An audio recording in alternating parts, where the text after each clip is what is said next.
Hey, what's up guys? Welcome back to the channel. Today, we're diving into the intense conflict that just erupted between Israel and Palestinian militants in Gaza. This was one of the worst rounds of violence in years, with hundreds of rockets flying in both directions. Civilian casualties, destroyed buildings, it was an absolute war zone over there. But what really started this latest explosion of violence, and who was in the right or the wrong here? Strap in, because we're going to break it all down for you with exclusive footage and analysis you won't see anywhere else. So, to understand what set off this latest war, we need to go back a few weeks. The situation in Gaza and the occupied West Bank had been relatively calm for months. But then, on April 27th, a raid by Israeli forces sparked clashes at the Al-Aqsa mosque compound in Jerusalem. This is an explosive site sacred to both Muslims and Jews. The mosque sits on top of the Temple Mount, which is also the holiest site in Judaism. Needless to say, any violence there is like pouring gas on a fire. Palestinian militants responded by firing rockets from Gaza into Israel. Israel then launched airstrikes into Gaza, and just like that, the cycle of violence escalated into full-blown war again. So, who are the main players here? On the Palestinian side, you've got Hamas, the militant group that controls Gaza. They're classified as a terrorist organization by Israel and many Western nations. Then there are Palestinian Islamic Jihad and other smaller armed groups, all getting weapons and funding from Iran.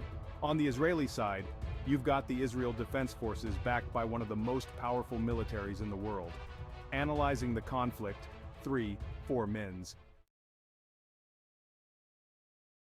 Okay, now let's break down what actually went down in this latest conflict. The Israeli airstrikes absolutely pummeled Gaza, hitting militant targets but also causing major civilian casualties and destruction. We're talking leveled apartment buildings, families killed, power outages across Gaza. Just an absolute humanitarian nightmare. Palestinian militants meanwhile launched over 1,000 rockets into Israel. The Iron Dome missile defense system intercepted a lot of them, but some still got through, killing civilians and causing major damage. We spoke to regional security analyst Ahmed Youssef, who told us, this cycle of violence is deeply rooted in the ongoing Israeli occupation of Palestinian territories. Until there is a negotiated political solution, these flare-ups will keep happening. Look, there's plenty of blame to go around here. The Israeli airstrikes were incredibly disproportionate and caused way too many civilian casualties, which is a potential war crime.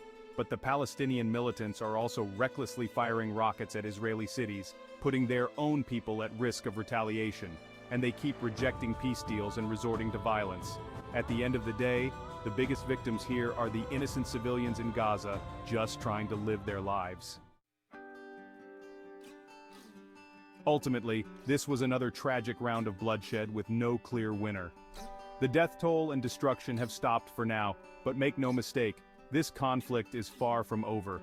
There needs to be serious diplomatic efforts and concessions from both sides to finally reach a lasting peace deal and end this endless cycle of violence. Because what's happening now just isn't working for anyone. Let me know what you think about this whole situation down in the comments below. And be sure to smash that like button before you go. It really helps boost the video. I'll catch you all next time.